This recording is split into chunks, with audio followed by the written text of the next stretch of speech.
Fala galera do terceiro, e aí, como é que vocês estão? Quentinhos em casa? Todo mundo tomando chazinho? Bom, aí aproveitando que vocês já estão aí numa boa, vocês estão assistindo as nossas aulas, né?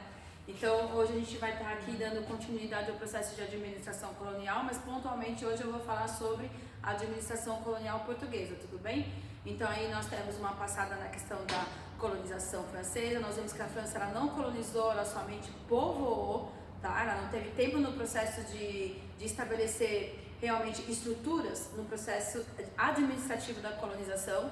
A Holanda a gente vai falar um pouco mais pra frente, porque a gente tem que absorver a Holanda diferentemente a partir do Maurício de Nassau, então, né, o príncipe que veio aqui colonizar o nosso Nordeste, na tentativa de colonização do Nordeste. Então a gente vai estar falando um pouquinho sobre as características da colonização portuguesa. Particularmente aqui eu começo com uma crítica em relação à recriação do processo de administração, onde esse autor, né, ele acaba, o Boris Fausto acaba fazendo uma crítica relacionando que a construção das cidades portuguesas, ela foi ridicularizada, ela foi uma cópia das cidades medievais europeias, então não houve um processo realmente de organização, de estruturação e de preocupação com a consolidação do crescimento da cidade. Na verdade foi criado barrancos, foram criados aí morros e casas, né, como se fossem cortiços nesse processo, então ele faz uma crítica em relação a esse tratado de periferia que foi consolidado aqui nas capitais, principalmente do Brasil, no processo de colonização. Bom, então a efetiva colonização portuguesa. A efetiva colonização ela se deu a partir de 1530, então a gente sabe que foi descoberto antes, a partir de 1492, 1494, 1440 já tinha indícios que eles sabiam da existência da América, porém só houve a preocupação de demarcar essas terras, mas não de colonizar, até mesmo porque os olhos dos europeus estavam ligados diretamente às especiarias do Oriente e não ao que poderia ser explorado dentro do território brasileiro. Então eles demarcaram essas terras, estabeleceram as feitorias, mas não houve um processo de estabilidade mesmo de instituições de colonização. Até mesmo porque esse processo é muito caro. Colonizar é muito caro, né? Você tem que demandar muito dinheiro dos cofres públicos para trazer pessoas para administrar um processo de colonização. Então os estados, eles não têm dinheiro. Então eles são obrigados a capitalizar esse dinheiro da burguesia e encaminhar a burguesia para as colônias para que eles façam esse processo de capitalização de recursos e paguem uma carga tributária para o Estado. Então é um sistema de plantation, um sistema de arrendamento de terras, toda essa organização feita com os adelantados, né? Que são lá os nobres endinheirados da classe mesmo literalmente burguesa da Espanha e de Portugal, que vão trabalhar esse processo de vir colonizar e prestar contas aos reis, tá? Então, efetivamente, a partir de 1530 se deu essa colonização e corresponde aqui a dois fatores, tá? A quebra do monopólio do comércio das especiarias com o Oriente, ou seja, o Oriente começou então vamos dizer assim, a expandir toda a sua mercadoria para o mundo todo, não só diretamente com Portugal e Espanha, e a defesa do litoral brasileiro que vinha sofrendo invasões de franceses e holandeses. Então, no momento que Portugal só está preocupado em comercializar com as Índias Orientais, é o momento onde os franceses e os holandeses vão chegar aqui nas terras da América e vão começar a tentativa nesse processo de colonização. Então, nós temos dois motivos centrais aqui, o porquê que os portugueses começam a olhar, então, o território americano com um olhar um pouco mais preocupado em relação a esse processo de colonização. Contudo, para que a colonização fosse proveitosa, era necessário desenvolver uma atividade econômica que promovesse o lucro a Portugal. Então, era necessário que, nesse momento, houvesse indícios de algum produto onde Portugal iria se beneficiar para poder estabelecer essa relação de monopólio, essa relação do pacto colonial, essa sistematização administrativa. E aí a gente tem aqui, então, nesse processo de colonização, a organização do território brasileiro. Então a gente sabe que o primeiro tratado de política externa do Brasil foi o tratado aqui de Tordesilhas, certo? O bumbum só do Brasil, a parte do nordeste aqui do Brasil, ó, para 300 milhas náuticas, ficou com Portugal. E todo o resto do Brasil, aos nossos vizinhos, aos nossos irmãos aqui, amigos, né? Que é o vice-reinado da Prata, ficou sob a tutela da Espanha, tá? Então é só esse pedacinho que faz parte de Portugal. Então o processo expansionista do território brasileiro se deu com muitos conflitos com a Espanha, para poder estabelecer o tamanho do território do Brasil hoje, né, na configuração geográfica. Então, os processos iniciais de administração, né, então a gente viu lá como era na espanhola, a gente vai ver como é na portuguesa. Então, a gente tem as capitanias hereditárias, então a coroa delegava a iniciativa privada. Então, foi dividido 15 lotes em 12 donatários, que vão corresponder às nossas províncias. Então são faixas extensas, largas de terras, né, que estão todas demarcadas a partir do pedaço que Portugal tem desse território, tá? Então é aquele bumbum do Brasil ali, tá? Que corresponde ao Nordeste, ao máximo aqui até o pedaço do Sudeste, tá? Então a maior administração política da colônia portuguesa são as capitanias hereditárias e o Tratado de Tordesilhas, tudo bem? Então, lá na Espanha a gente viu que os vices-reinados, aqui são as capitanias hereditárias. Foi criado um governo geral que tinha a responsabilidade de organizar e administrar essas capitanias por igual. Então, ele era responsável por leis, por questões jurídicas, questões civis, tá? Questão de relacionamento com os indígenas, com os jesuítas, as organizações locais principalmente. Então ele é como se fosse lá um poder representativo nacional, como se fosse um rei mesmo, esse governador geral. Nós tivemos vários aí, depois nós vamos ver alguns, estudar alguns. Capitães donatários divididos 15 lotes em 12 donatários, como eu falei. E o que era responsável esses donatários? Agora o que é responsável por essa faixa, por essa extensão de terra, tá? É responsável pela administração, pela justiça, cobrança de imposto, defesa do território, doação de sesmarias, grandes extensões de terra para promover a ocupação efetiva desse território. E as capitanias que deram certo foram São Vicente e Pernambuco, as únicas duas que deram certo. São Vicente é São Paulo, tá? Então depois a gente sabe da importância de São Paulo no contexto histórico, nesse processo de expansão territorial, e Pernambuco, mais pra frente a gente vai ver as questões aí com os holandeses, tá? Órgão de administração local, a gente tem a Câmara Municipal, o Senado da Câmara ou ainda órgão de administração colonial, tá? Então isso aqui é como se fosse hoje a prefeitura, tá? Ela tem uma função local de administração e ela tem algumas deliberações que é sobre a responsabilidade dela, mas ela não pode fazer nada sem consultar quem? O donatário e sem passar o quê? Pelo governo geral. Então você tem uma administração central, aí vem os donatários, que são, né, os que têm a concessão da terra, da posse daquela faixa de extensão territorial, que é a capitania hereditária, e a administração local. Se chama capitania hereditária porque é passada de pai para filho. Ela é inalienável, ela é indivisível. Ela não pode ser dividida, não pode ser dividida entre os filhos depois da morte do donatário, tá? Ela não pode ser emprestada, ela não pode ser arrendada, ela não pode ser alugada. Ela só pode ser passada do pai para o filho mais velho, por isso se chama capitania hereditária, tudo bem? E a gente tem aqui na parte da administração local o juiz ordinário, 3 vereadores e os homens bons, que são os homens que representam o povo nativo da colônia, tá? Daquela localidade. Então são os homens que são participativos nesse processo de representação na Câmara Municipal para deliberar aí as normas que são essenciais àquele povo. Bom, aqui tem 3 vídeos que são meus antigos, que falam um pouco sobre a administração pombalina, que depois eu gostaria que vocês assistissem, tá? Tá no canal do YouTube, e aqui eu converso um pouquinho com vocês sobre a questão da passagem da Idade Média para a Idade Moderna, na formação da ascensão da classe burguesa, nesse aspecto de pacto colonial e monopólio, e eu trabalho um pouquinho essa questão das administrações coloniais. Tem leituras da página 127 a 133, que os objetivos dessa leitura é que vocês compreendam a função dos órgãos de administração no Brasil colonial, as medidas de administração pombalina, nós vamos falar disso hoje também, e a administração holandesa no Brasil. Então, esses 3 pontos são importantes para vocês mapearem para o estudo de vocês. E aqui a gente vem nos órgãos metropolitanos, mas os órgãos gerais, os que ficam em Portugal. Todos que eu falei para vocês até agora são órgãos de administração que ficam aqui no território brasileiro. Agora nós vamos fazer referência aos que ficam em Portugal, os órgãos que são a cabeça desse processo, tá? Então a gente tem aqui secretários reais e secretários de Estado, que tem essa função então de organizar, de deliberar as ordens de Portugal para a sua colônia. A mesa de consciência em ordens de 1532, que é responsável por a questão religiosa, a questão de heranças e inventários após a morte dos donatários ou de outros duques e condes que tinham uma grande concessão de terras aqui no Brasil.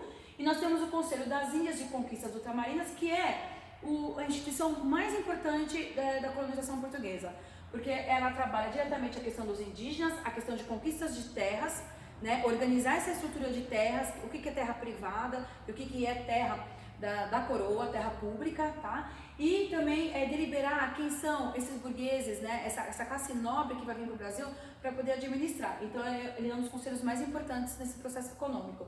E o Conselho Ultramarino, que está ligado diretamente à questão econômica, os produtos ciência que estão sendo administrados em ascendência no Brasil, em crescimento no Brasil, e como que vai se dar a administração desse produto, tá? Então, o quanto que vai deliberar de carga tributária, para que países que vai vender o produto brasileiro, então tudo isso é a função do Conselho Ultramarino. E aí, nesse crescimento, né, vamos dizer assim, nessa expansão econômica do Brasil, na necessidade de se encontrar um produto que, na verdade, estabilizasse a economia de Portugal, principalmente, porque Portugal estava passando por grandes crises econômicas, a gente vai ter alguns tipos de expedições para esse processo ao encontro de metais preciosos, tá? Então, a gente vai chamar de expedições oficiais e particulares. Então, a busca por metais preciosos, açúcar, né, e fazendas de gado, mas aí a gente tem a questão aqui pontual na questão dos metais preciosos, a busca por metais preciosos. O açúcar, ele vai deliberar principalmente no Nordeste, e a gente vai ter influência holandesa nesse processo do açúcar. E as fazendas de gado é a procura por gado, também estabelecer as fazendas de gado, já que eu preciso de comida para dar estabilidade ao trabalho de metais preciosos e da produção do açúcar.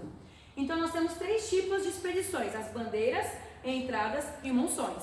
As bandeiras são expedições particulares, financiadas pelo método privado, que podem usar o curso da terra, pelo curso da terra, pelo curso dos rios.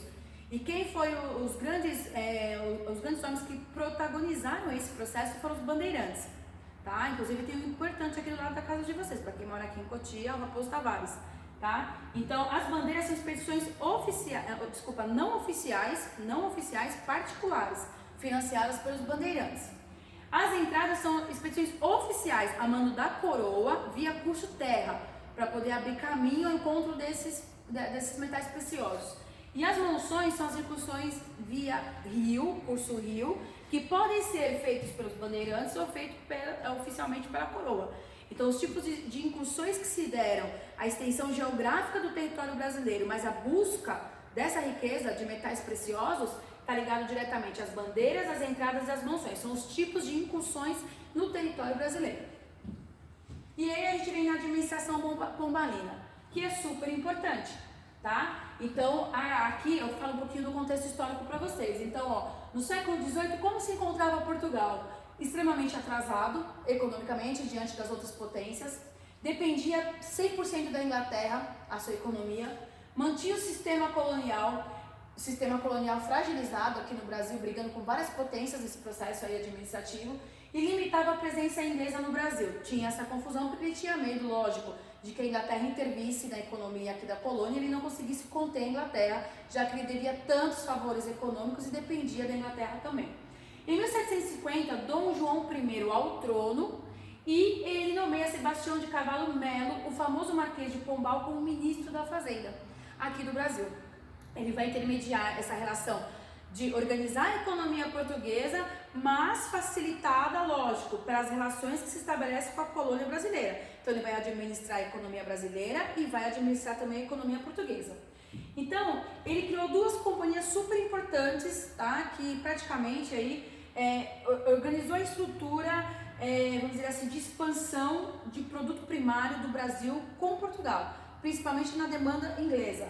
A Companhia Geral do Comércio do Grão-Pará e Maranhão, 1755, e a Companhia Geral de Pernambuco e Paraíba, 1759. Então, essas 2 companhias aqui, isso aqui é matéria de vestibular, tá, galera? Isso aqui vive caindo para vocês aqui, quais foram as companhias de comércio que foram consolidadas no período pombalino, tudo bem? Objetivo, qual era o objetivo dessas companhias? Desenvolver a região norte e oferecer preços atraentes para mercadorias na Europa, como cacau, cravo, canela, algodão e arroz. Algo que já estava sendo aqui produzido na colônia e que entra no ramo das especiarias e que trouxe muito dinheiro para os povos portugueses, tá? Introduziu também escravos negros, reexportados para as minas de Mato Grosso, porque a intenção era começar esse processo de busca de metais preciosos para Portugal. Marginalizou o comércio brasileiro, porque ele abriu demais a economia, e abriu demais a economia sem se preocupar com a questão de como ele pudesse restabelecer uma relação um pouco mais, menos vulnerável no nascimento desses pequenos comerciantes, já que a gente já estava tendo uma certa densidade demográfica, e membros da elite nos órgãos administrativos e fiscais do governo, na magistratura e mais instituições militares. Ou seja, ele começou a nomear portugueses para a administração colonial portuguesa, lógico, para organizar todo esse sistema de fiscalização, de organização, de distribuição de todo o mercado econômico da sua colônia, do Brasil no caso. E aí a gente tem a economia pombalina. Aqui tem uma foto dele. Então a colônia entrou em depressão econômica. Nesse momento do governo dele, a gente vai entrar na crise do açúcar e a gente tem a queda da produção na economia do ouro também. E nesse momento os reflexos se dão muito claramente em Portugal, porque Portugal dependia 100% da economia da sua colônia. Então nesse momento, qual é o problema aqui das despesas que ele tem? É necessário reconstruir Lisboa. Portugal tinha passado por 2 terremotos, tinha destruído Lisboa inteiro, estava em cinzas. Então era necessário reconstruir a cidade de Lisboa, mais a economia de Portugal. E essa é a crise que ele está tendo dentro da sua colônia. E guerras contra a Espanha no Rio da Prata. E a gente tem a questão da extensão territorial, que vai desencadear a Guerra Guaranítica, que vai estabelecer o limite ali entre Uruguai, Rio Grande do Sul e Santa Catarina, e a preservação também do território argentino e do território uruguaio. Então essa instabilidade ali no Rio da Prata, onde o próprio nome já diz que já tem muitos metais preciosos, vai desgastar demais o governo português com a Espanha, tanto internacionalmente quanto na colônia, tá? Tentou coibir o contrabando de ouro e aumentou significativamente os impostos e começou a colocar várias regras. E essas regras estão ligadas diretamente ao sistema, no ciclo econômico da mineração, onde a gente vai ver que foi proibido no Brasil circular ouro em pó ou ouro em pedaços. Era necessário derreter e circular em barras para poder evitar o contrabando. A arrecadação do quinto de ouro, rendimento anual sem arrobas, ele aumentou as cargas tributárias em cima das grandes mineradoras, dos mineradores que faziam aquele processo de captação do ouro. Então aumentou demais as cargas tributárias, que vai gerar inconfidência mineira, tá?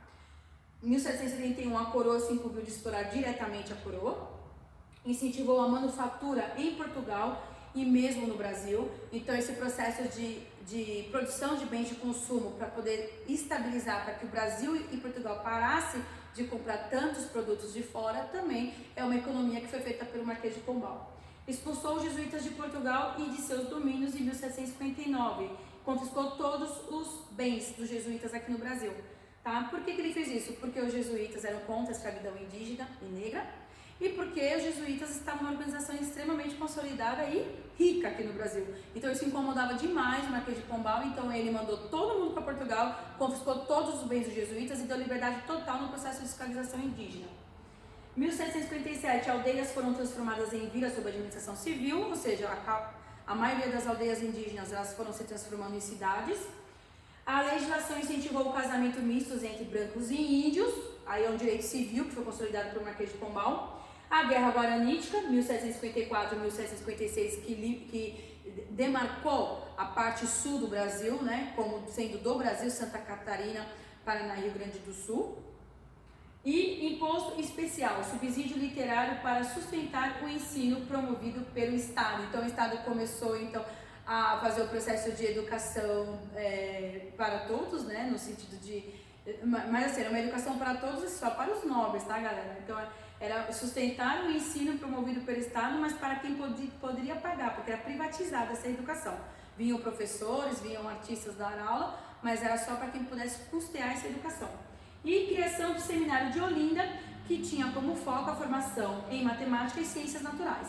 Então foram feitas assim várias melhorias nesse contexto cultural, educacional, administrativo e econômico na colônia, mas tudo devido a uma grande preocupação de ser mantenedor do processo de decadência econômica de Portugal. Então o Marquês de Pombal ele teve uma grande importância e principalmente na questão da expulsão dos jesuítas, onde tinha ali um certo controle da população indígena e havia uma intenção realmente que esses indígenas fossem englobados na comunidade branca, que pudessem prestar esses serviços aí, praticamente escravos aí dos portugueses aqui no Brasil.